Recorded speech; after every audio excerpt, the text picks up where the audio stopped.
Good morning, everyone. I am Yauhan Emokoto, and our topic for today is user-defined functions and methods. So, what is user-defined functions and method?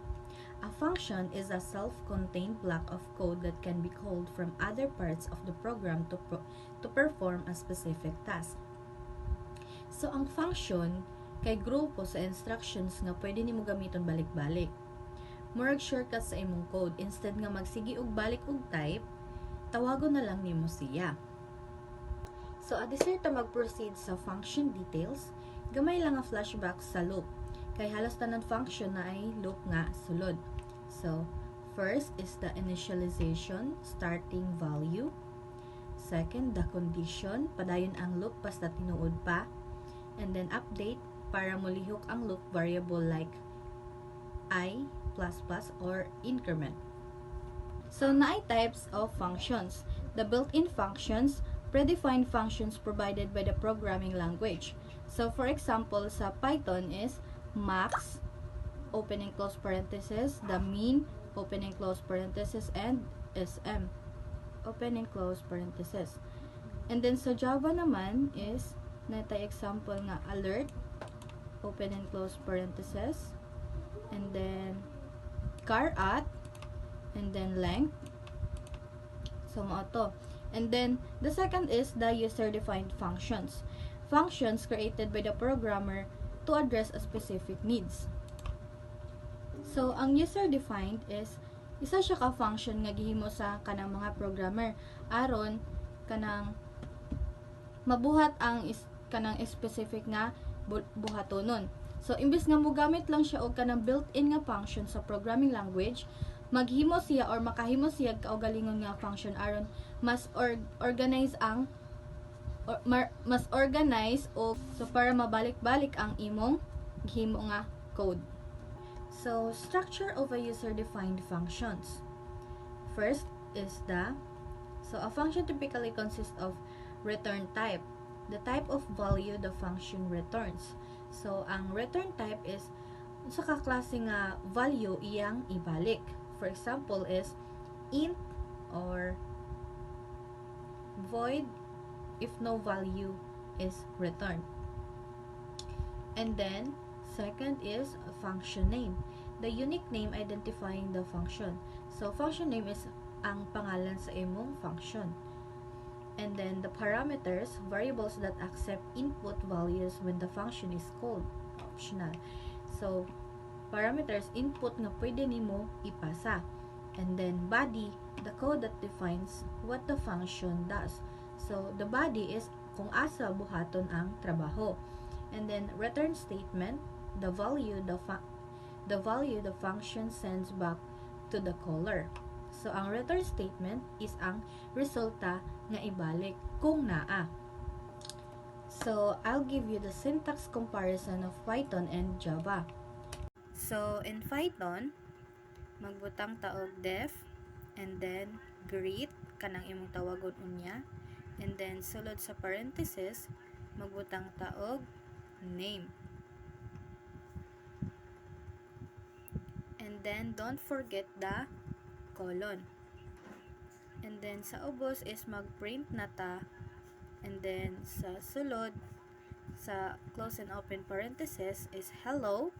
And then, i-add dayon na to ang variable nga name.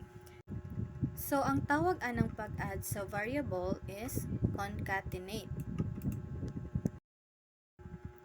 So, mao ni siya.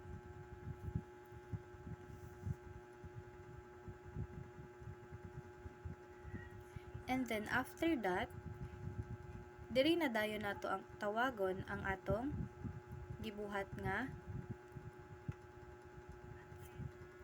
variable ganina. So, ang greet. And then, kung i-run nato, ang mogawas is hello Yauhan. So, mao ni siya ang sa Python. So, sa Python is nag-add kog example dire na ay def, and then add, and then sa sulod sa parenthesis is ang A and B. Tapos return A plus B. And then print, add, sulod sa parenthesis. And then sa sulod po sa parenthesis is napo isa ka parenthesis which is ang 3 and 5. So ang mahitaboing ani ang a nga value nimo sa variable nga a ug ang value nimo sa b nga variable is ma-add siya which is ang mogawas is 8. So you can try it on your own para mas makabalog yun mo mismo kung unsaon gyud siya. So, sa Python is, ang gamiton lang ang def. Simple ra siya. Wala siya return type nga kinahanglan is specify. And then sa Java, magamit ta og public static void greet, and then string name, which is ang imong parameter inside the close and open parenthesis, and then the curly braces, and then the inside of the curly braces is the system out print hello, and then concatenate of the name. So kay wala man nahuman ang atong example, ipakita nako sa inyo kung unsa ang dugtong ing ana. So naarang atong continuation sa example ganina. So sa Java, all code must be inside a class. So ang name sa atong class is main. Ang class is like a container or blueprint sa imong program. So atong gitawag nga main ang atong class, which is standard kung simple ra nga program. So kini nga line nag-ingon nga nagsugod ta og usa ka class nga gitawag og main. Mo ni ang main container sa tanan code sa sulod. And then kaning sa public static int add, int a, int b, and then return a plus b, mao ni siya nga part ang user defined method, meaning ato gini siyang gihimo.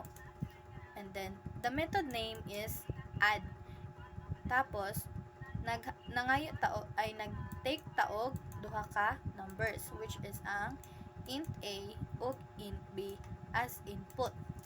So inside the method, i-add ang a ug b, and then sa returns is ang result. In short, musulod ang duha ka numbers, i-add sila, then mogawas ang answer. Kini nga method useful kung gusto nako i-reuse ang logic. So example, kung daghan ka gusto i-add, dili na kinahanglan nga i-type nimo permi ang code. So tawgon na lang nato ang method. And then kaning sa public static void main string args is diri ang entry point sa imong Java program. So every Java program starts execution from the main method. So mao ni siya ang atong main method. Kung imo nang i-run ang program, diri magsugod og dagan ang code. So sulod aning main method. And then kaning sa int x is equal to 5, int y is equal to 7. So nag-declare ta og two variables x and y. So both are int type, which is integer or whole number. So gi-assign nato og values nga 5 ug 7 ang duha ka variable nga x and y. Mao ni atong i-add gamit ang method nga atong gihimo sa taas. So kaning int result equals add, and then open and close parenthesis x and y ang sulod. So gipanganlan nato ni siya og add method and pass x and y as inputs. So the return value or sum is stored in the variable nga result. So ang resulta sa add nga 5 ug 7 is 12.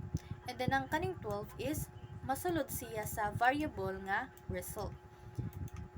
So nag-call ta sa method nga add. So gipasa nato ang x ug y, unya ang resulta gibutang nato sa variable nga result. And then kanin namang system out print line, and then close open parenthesis, quotation, the sum is, and then plus result is, this prints the message and the value of result to the screen. So the sum is a string. Plus result is concatenation. It is concatenation. It adds the number to the message. So Gipagawas na to sa screen ang result gamit ang print line. So, makita na to ang final output sa terminal or sa console. So, ang final output is, the sum is 12. So, sa Java is, strict siya gamay, kay kailangan i-declare tanan, access modifier, return type, o parameters. So, ang common mistakes rugid sa kaning user-defined is kanang makalimot og return. So, kung ang imong function is kanang kuan nga ay kanang mo give back og value pero nalimtan nimo og kanang return, wala siya ibalik. And then ikaduha naman is sayop nga data type sa parameter. So sa Java kinahanglan sakto ang klase sa data nga imong ipasa. Kung ang function nangayo og int pero among gihatag kay string, error jud siya. So, ang ikatulo is why taro nga spacing sa Python, indentation error. So, ang Python is sensitive kayo siya sa spacing. Dapat aligned ang lines sulod sa function. Kung naiusa ka line nga niliko or not aligned, magreklamo ang interpreter. So, ang ikaapat naman is tawgon ng function nga wala pa gihimo or function called before definition. So, sa Python, kung imong gitawag ang function bisan wala pa siya gi-declare sa taas, automatic error. Murag nagtawag kag tawo nga wala pa nimo na-assign og role.